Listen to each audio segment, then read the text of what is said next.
have no disclosures other than to say I am president of the Association of Women Surgeons, so bear with me if some of these themes radiate around there. And also my other disclosure is just that generally I don't give these kind of talks. I almost always just talk about thyroid cancer. That's what I talk about, so I'd love feedback. If it turns out to be a really crappy talk, don't tell me about it. So I just wanted to tell you a few minutes about myself. When I was a teenager, I had to move out of my home country, Iran, because of the Iranian Revolution, and moved in with my brother, who was 21 years old, in Florence, and with my 8-year-old sister. Lived there for a couple of years, and then moved to New York City, went to college, went to medical school, and then moved to San Francisco, where I knew many of the people here, like Electron, Mike, Della, and I believe I was the first surgical resident there who was a woman who had a child during residency, and that's my son who I was holding. And then fast forward many years later, this is the day I became a professor and the day my youngest son got into college. So I live with my husband, who's a urologist, and my 2 boys.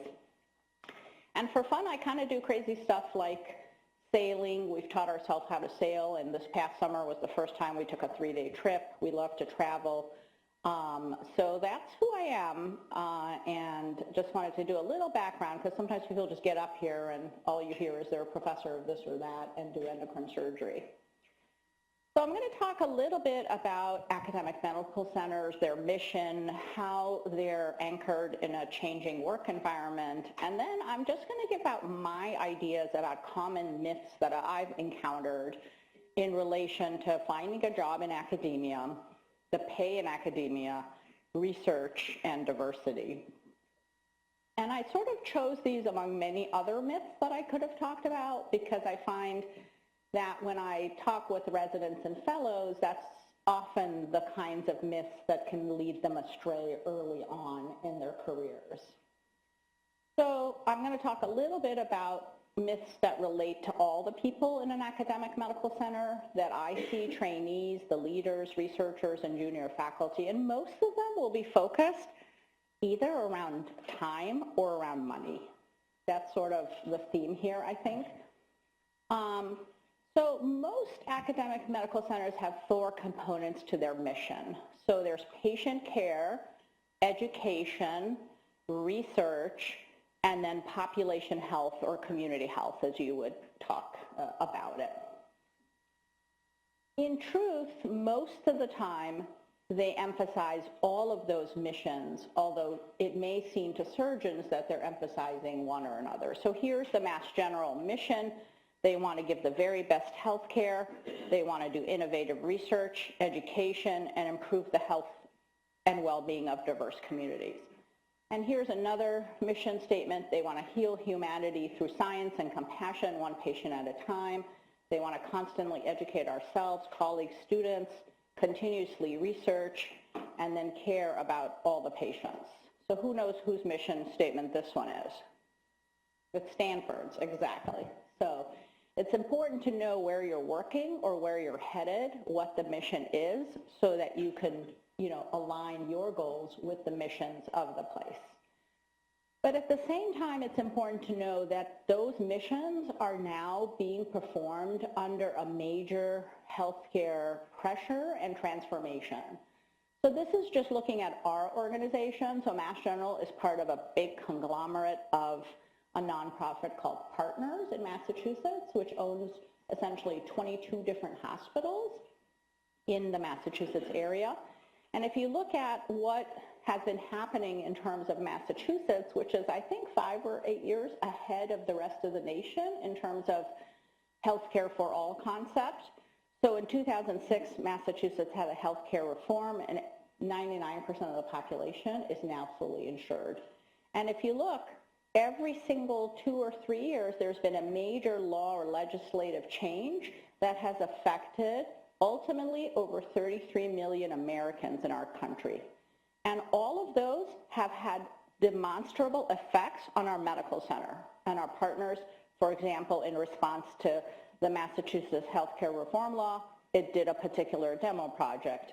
Then they acquired an insurance company that helps more the underserved. So each single time they've made major changes. And ultimately, in the past 8 years, if you look, there's been a huge number of alternative ways rather than just commercial insurance, which used to be the case in our system.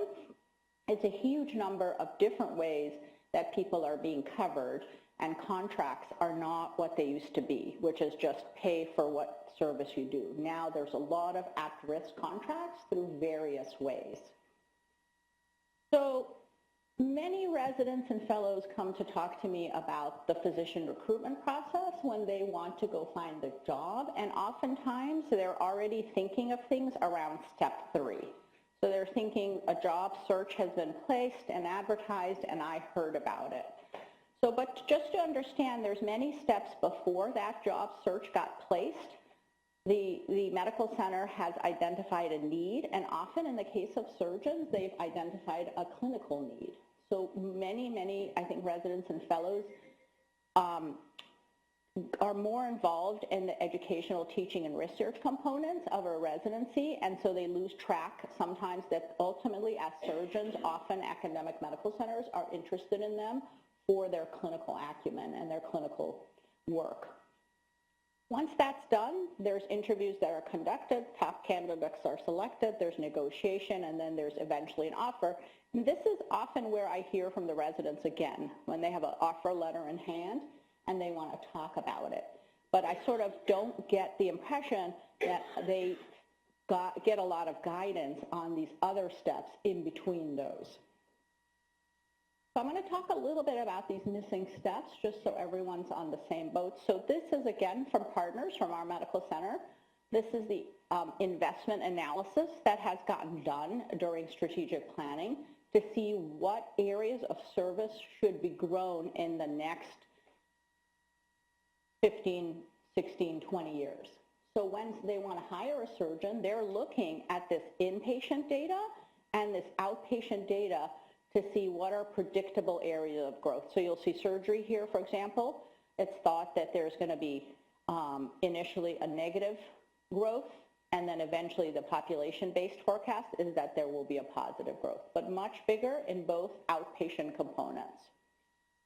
And then here you can see from these graphs, again from Massachusetts, that ambulatory care centers are going to be the biggest growth. Hospital outpatient surgical departments are going to have the next biggest growth, and inpatient is going to actually be a negative growth in Massachusetts. So someone is doing this analysis when they're deciding to hire you or even post the job and decide whether you match or don't match the needs of the projection. And then the concept of selecting the top candidate, I think a lot of residents and fellows think if I'm technically good, they'll want to hire me. And a lot of effort is focused on that or really increasing their research presence in terms of articles. But really, I think the stakeholders who hire you look at everything. All of those things do count and are very important. But having your professional goals be clear, the ability to understand the trends in healthcare that are changing, and the willingness to participate in philanthropy, as well as your professionalism and your reputation really, really matters.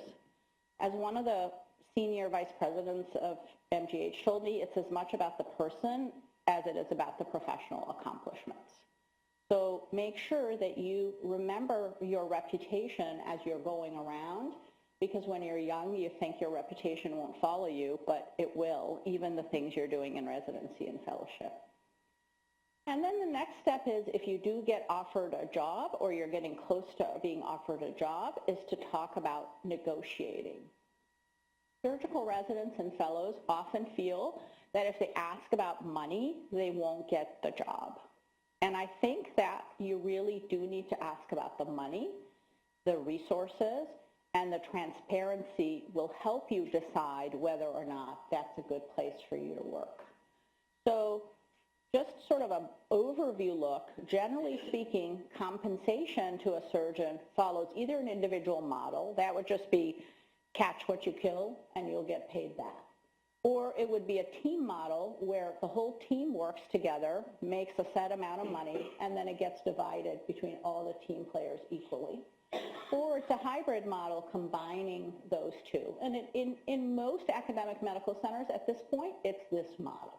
So there's a little bit of individual skin in the game and a little bit of team help in the game. And then there's a lot of compensation plans. What I find is most residents and fellows don't even understand how the compensation plan works because they've been focusing on their training and not money. But when you go to do an interview and you go to negotiate, the other side really knows how the compensation plan works. So you really need to find out for yourself as well how that works. So a lot of times there'll be, different models. So it can be cash-based, where you have a base salary, and then you get a bonus on top of that. It can be seniority-based, so the longer you're at an academic department of surgery, the more you get paid. It's a pretty simple model. It can be benchmark-based, so if the AAMC book or MGMA book says that an average vascular surgeon in Southern California does X many cases and makes X amount of money, you'll just be given that as long as you make that X amount of cases. Or RVU-based, that's work-based, and we'll talk a little bit about that, or some combination of above. So it's important to understand when your position is described exactly how much work are they expecting you to do? Are they going to be collecting the money for you? Are there going to be any outside clinics that you'll be going to, and are you going to get paid separately for those? So those are called professional service agreements. Are you going to get bonuses? Are there going to be incentives? And then some of the more fuzzy stuff, for example, are you going to be provided an ancillary person like a nurse practitioner or a PA to increase your efforts? And then if you get administrative roles, how are you going to be paid for those? So you want to give service when you're in an academic medical center, but ideally you want to give service that you could get paid for rather than just giving it for free. And then of course there's all these other things, malpractice. Often these things I find are quite uniform in a department, so everyone's kind of getting the same. There's not a ton of negotiation there. And I think the single most important thing is, are they willing to discuss their compensation plan? And when you're there, is it going to be a transparent process? Are you going to be able to see the numbers behind the scenes? Or are you just going to get a magic wand at the end of the year and they're going to tell you what your salary is? You definitely want to have the transparency because you want to be able to see what's going into it. This is another myth, I think, that a lot of residents have, and I think this pertains especially to women, but the concept of I will be paid fairly. People are fair. I've worked really hard. I have tons of student loans, and I know I'm going to be paid fairly. We're going to, and it's not a bad concept because as we'll see, even animals understand this concept. So I'm just going to play this very short video. Then she sees the other one getting raped, and you will see what happens. These animals have not been harmed. And you give her a piece of cucumber and she eats it. The other one needs to give a rock to us. And that's what she does. And she gets a grape. So she gets a grape, a sweeter. If the other one sees that, she gives a rock to us now, gets again cucumber.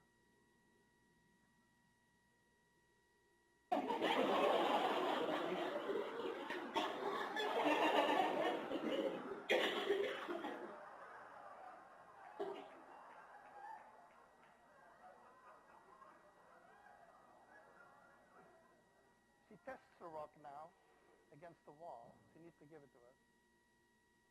And she gets cucumber again.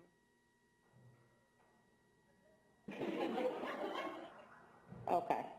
I think that just proves the point that even animals understand the concept of fairness and getting paid equally for equal work. So it's a shame that this is a myth. It should be a reality. I will get paid fairly, but it's not. And if you look at pay inequity when comparing salaries of male and female physicians, you'll see that in general, there's no specialty in which females get paid more than males. All of them are at best equal in radiology. And in the surgical and surgical subspecialties, there's a big gap between men and women and what they get paid. And in fact, if you look at all data coming from the American Association of University Women, there's 80 cents on the dollar compared to men. If you look at physician scientists who have KO8s, and you account for every possible thing, including subspecialty, the academic productivity, rank, work hours, women are still getting paid $13,000 less. And in general surgery, it is about an $83,000 pay gap per year. So over a lifetime, that pay gap translates to over $1 million to $2.5 million. And if you look at all of the specialties and, work specialties, chief executive, lawyers, et cetera, physicians and surgeons are right up there as the biggest losers of money. And this is $19 billion that women physicians and surgeons are leaving behind per year. Per year, that's how much money we're leaving behind on the table. And should you think that those are all old data and really not true, here's 2 real-life examples from Annals of Surgery just in 2018. The University of Alabama looked at their surgeons, male and female, and females were making 46 cents on the dollar compared to the men. And after they instituted remedial efforts, females were making 72 cents on the dollar. And if you look at University of Utah, females were here and males were here.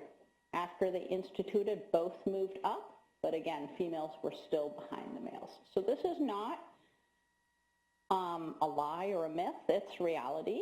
And in Massachusetts, now it's the law that has gone into effect that there has to be pay equity at any organization that has more than, I think, 5 employees.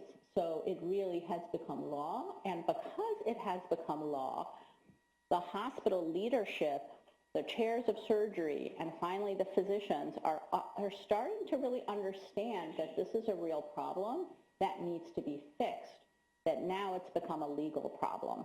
And so who was tasked at MGH with fixing this issue was the Physician Organization Executive Committee, which I'm proud to be part of.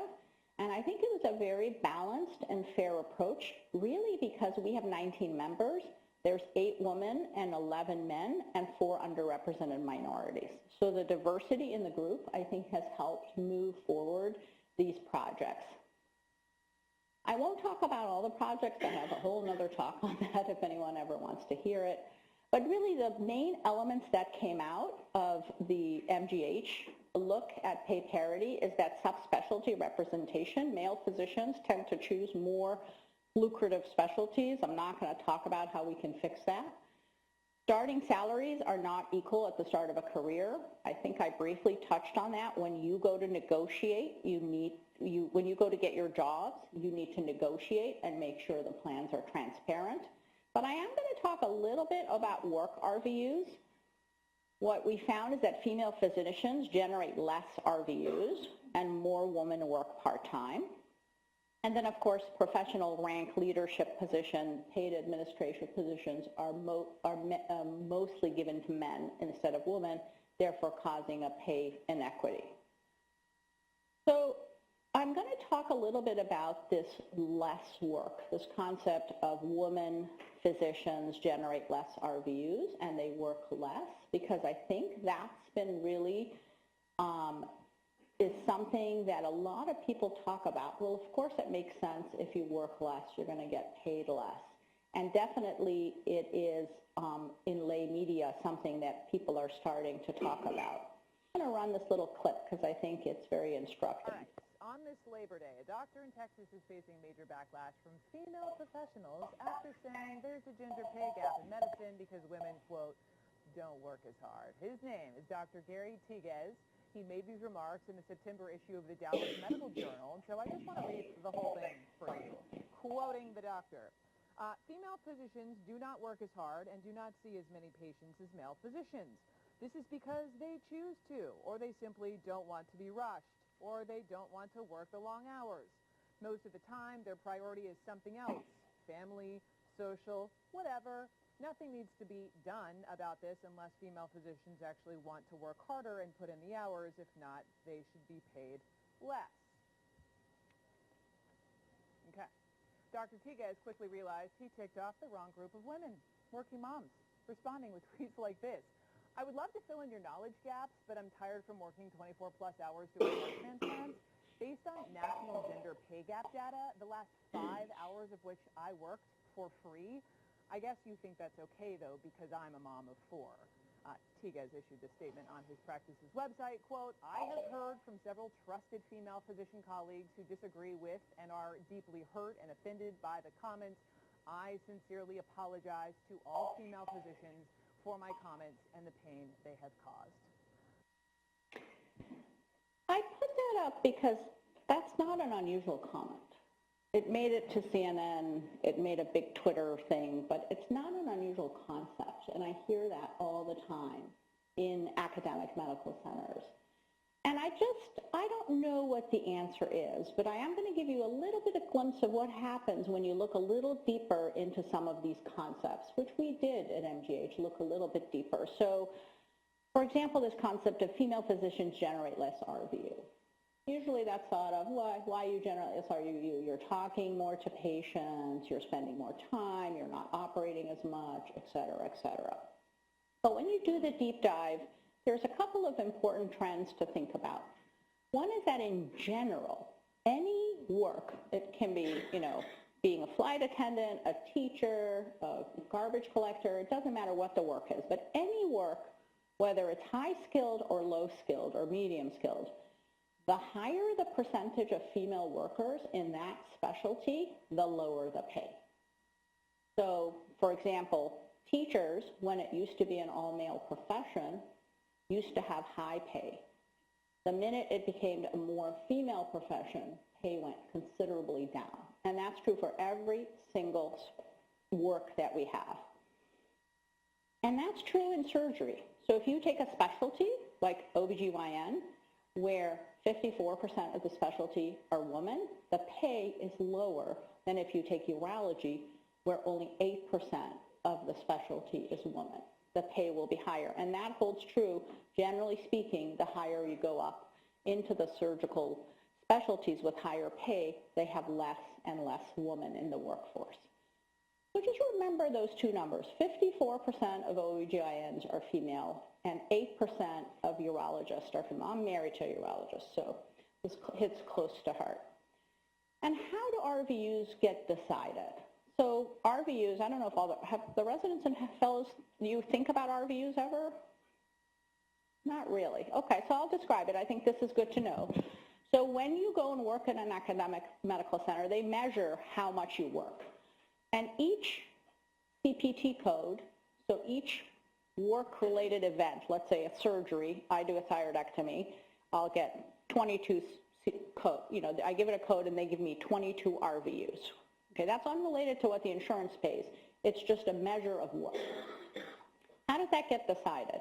The total RVU value is a combination of how much work someone thought that thyroidectomy was, the practice expenses, the malpractice cost, the technical skills, judgment, mental effort, physical effort, and psychosocial stress, to me, for doing the thyroidectomy. So all that combination is considered my work that I put in for doing a thyroidectomy. This includes pre-service, intra-service, and post-service. So somebody is making these judgments based on information. Then that RVU is multiplied by factors by the insurance companies, and then they give you money based on that work that you did. So who decides the RVU numbers? Well, there's an AMA committee called the Relative Value Scale Update Committee. It has 31 members, 28 vote. 21 of those seats are appointed from major national specialty societies. So the American College of Surgeons, the American Vascular Society, all these kind of people send representatives.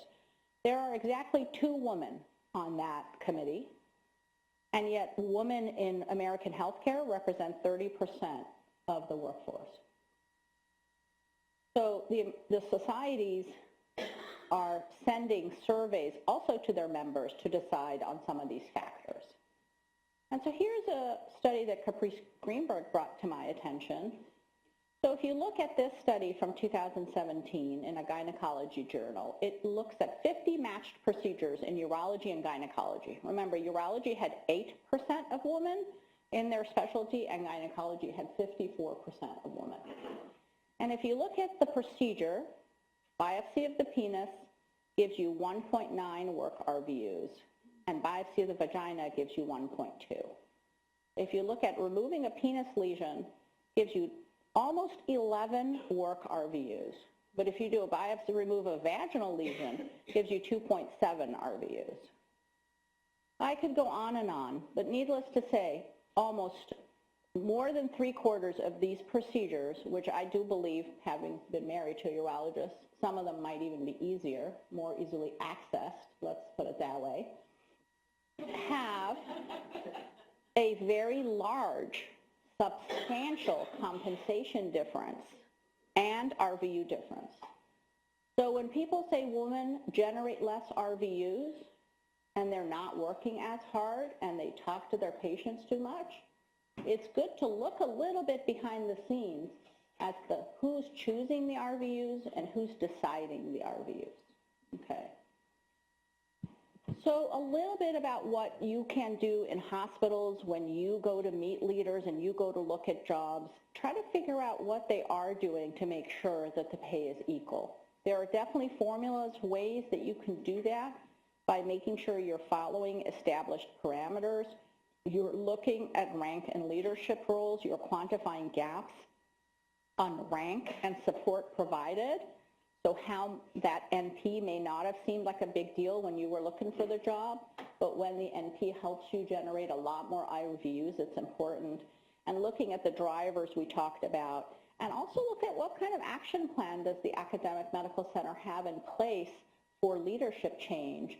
So if they are going to choose a new director of the residency, how do they exactly do that? What's the process? Is it fairly transparent? And as a woman, are you going to get a fair shake there? Because what happens when you don't get a fair shake? The data shows that pay, or at least perceived unequal pay, even if it's not unequal, causes a lot of dissatisfaction. So if you don't want to become the angry monkey, or the leaders don't want you to become an angry monkey, it's good to really be transparent and pay attention to some of these things.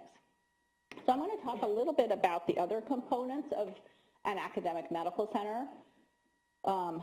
So research is near and dear to my heart, and I think that one of the myths that I see, both from within surgeons themselves, as well as other specialists in the hospital, think that surgeons cannot do quality-funded research, that they should collaborate with other people or do things, but that they themselves really shouldn't be doing it.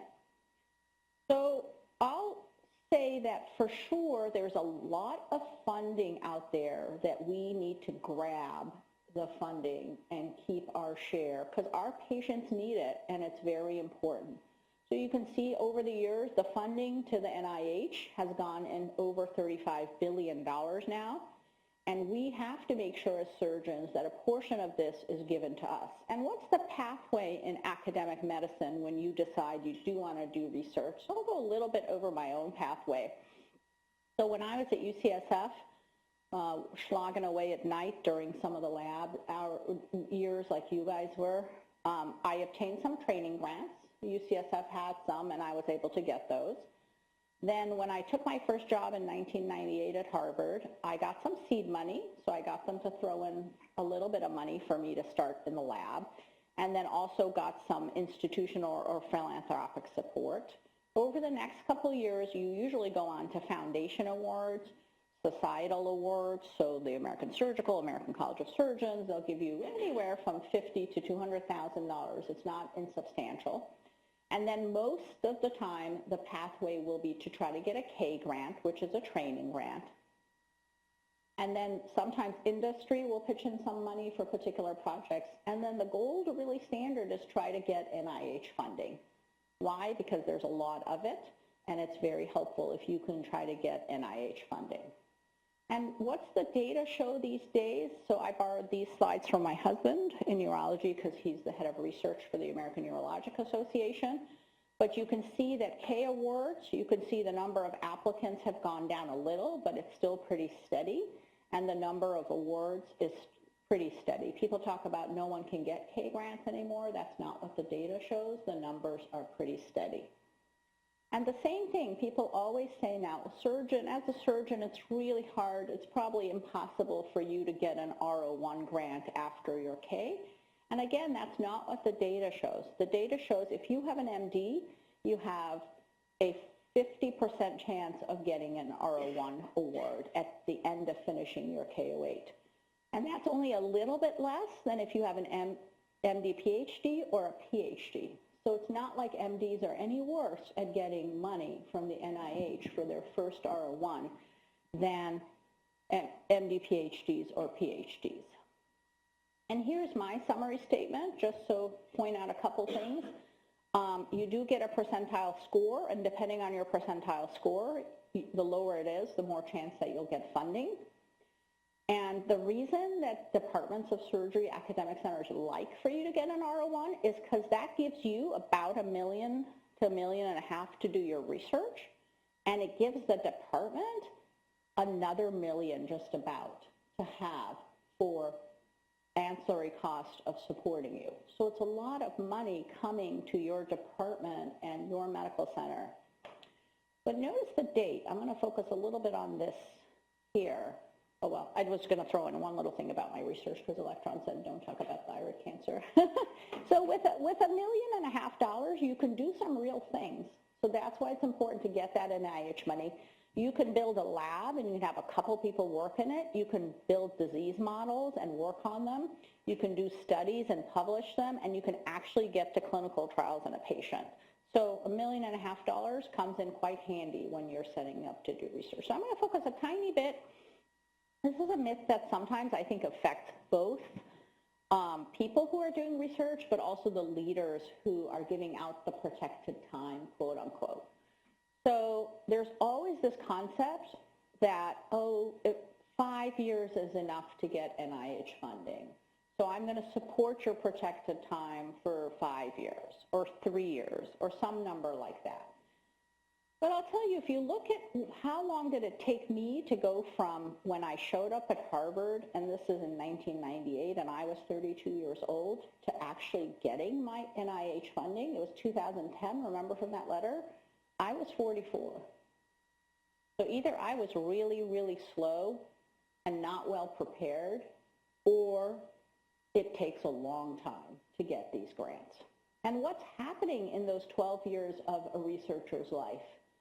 Well, they are usually surgeons, so they have to learn new techniques, they have to serve patients, they have to work with residents, they have to run their lab. So I trained 3 postdocs, a couple of residents, and published 28 papers related to thyroid cancer in my lab. But you're also often, for a woman and man, it doesn't matter, you have a young family and you're raising that family right about then. And then near the end of that time, your own parents are getting old and require a lot of help from you as well. And was I really slow? No, that's what the data shows. So back in 2010, when I got my grant, the average age for a first-time R01 was a little over 44. So actually, I was a little tiny bit ahead of the curve.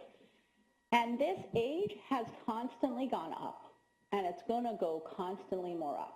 So when you get hired for a job, if your chair graduated in 1994, and that's when they got their data, and that was, much earlier, they have in their mind that it's going to take you 5 years to get an R01.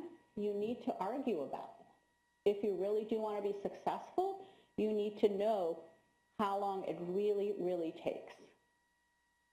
And also you need to know that for every grant you get, you're going to have a lot of failures. That's my screen from a couple of years ago. And you can see that these are all my grant folders. I put them on my screen. And I wrote 66 grants in the last 10 years. And I got 6 grants. I did 6 grants per year, and I got 2 or 3 total out of 66 grants. So those grants take time and effort. They just don't happen. Again, maybe I'm just like a total failure, but I think it's something that everyone needs to think about. And this is the last thing about research, but I do think that established PIs are outcompeting other groups. So people that are, you know, in their mid 46 to 60 range, their rates of funding are going up, and the rates of funding of early investigators is going down. So that's also something to think about. They tried to change that at the NIH and Congress. It didn't quite go over. So what are the other myths that I'm not talking about, which are also, I think, equally important? I want the perfect job. That's something I see the residents say all the time. She has the perfect job, or he has the perfect job, and I want that. There is no perfect job. So don't bank on something, just like there's no perfect husband or perfect wife. There's no perfect job. The other myth I see is you don't need, yeah, he's holding up his hand. I think he is the perfect husband. Is that what you're, okay, well, sorry.